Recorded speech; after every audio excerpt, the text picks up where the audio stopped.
આજના દિવસ માટે બાઇબલમાંથી વચન પ્રેરિતોના કૃત્યો અધ્યાય 20 વચન 24. પણ હું મારો જીવ વહાલો ગણીને તેની કંઈ પણ દરકાર કરતો નથી. દર્શન વગર પરમેશ્વરની સેવા કરવી અને તેડું મળ્યા વગર તેના માટે કામ કરવું ખૂબ આસાન છે, કેમ કે એ પરિસ્થિતિમાં તમને આ વાતની પરેશાની નહીં થાય કે પરમેશ્વર શું માંગે છે. વ્યવહારુ બુદ્ધિ અને તેની ઉપર ચઢેલ ખ્રિસ્તી લાગણીઓનું આવરણ તમારો માર્ગદર્શક બને છે. જો તમે પરમેશ્વરના તેડાને ઓળખશો નહીં તો સંસારના દૃષ્ટિકોણથી તમે વધુ સમૃદ્ધ અને સફળ હશો અને તમારી પાસે વધુ ફુરસદ હશે. પરંતુ જ્યારે તમને એકવાર ઈસુ ખ્રિસ્ત તરફથી સેવા આપવામાં આવશે, પછીથી પરમેશ્વર તમારી પાસે જે ઈચ્છે છે તેની યાદ તમને હંમેશા પરમેશ્વરની ઈચ્છા પૂરી કરવાની દિશામાં ધકેલશે. તમે તમારી વ્યવહારી બુદ્ધિના આધારે ફરી ક્યારેય પરમેશ્વરને માટે કામ નહીં કરી શકો. હું મારા જીવનમાં કઈ બાબતોને પ્રિય ગણું છું.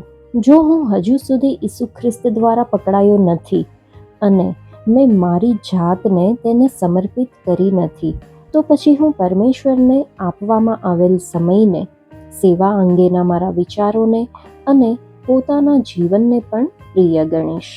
પરંતુ પાઉલે કહ્યું કે તે પોતાના જીવનને એ માટે પ્રિય ગણે છે જેથી તેઓ એ સેવાઓ પૂર્ણ કરે જે તેમને સોંપવામાં આવી હતી, અને તેમણે બીજી કોઈ પણ બાબતમાં પોતાની શક્તિને વાપરવાનો ઇનકાર કર્યો.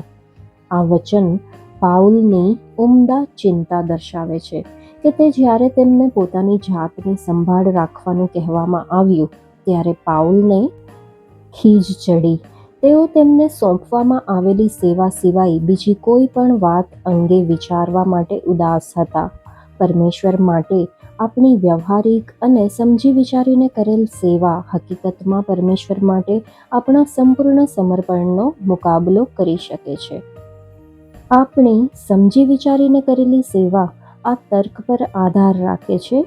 યાદ રાખો, તમે અહીંયા કેટલા ઉપયોગી છો અને વિચારો કે પેલા ચોક્કસ પ્રકારના કાર્ય માટે તમે કેટલા ઉપયોગી બની શકો છો. આ પ્રકારની મનોવૃત્તિ ઈસુ ખ્રિસ્તનો નહીં પરંતુ પોતાનો નિર્ણય પસંદ કરે છે કે આપણે ક્યાં જવું જોઈએ અને આપણે ક્યાં સૌથી વધારે ઉપયોગી સાબિત થઈશું. ક્યારે પણ આ વાત પર ધ્યાન ન રાખશો કે આપ ઉપયોગી છો કે નહીં, પરંતુ હંમેશા એ યાદ રાખો કે તમે પોતાના નથી પરંતુ તેના છો.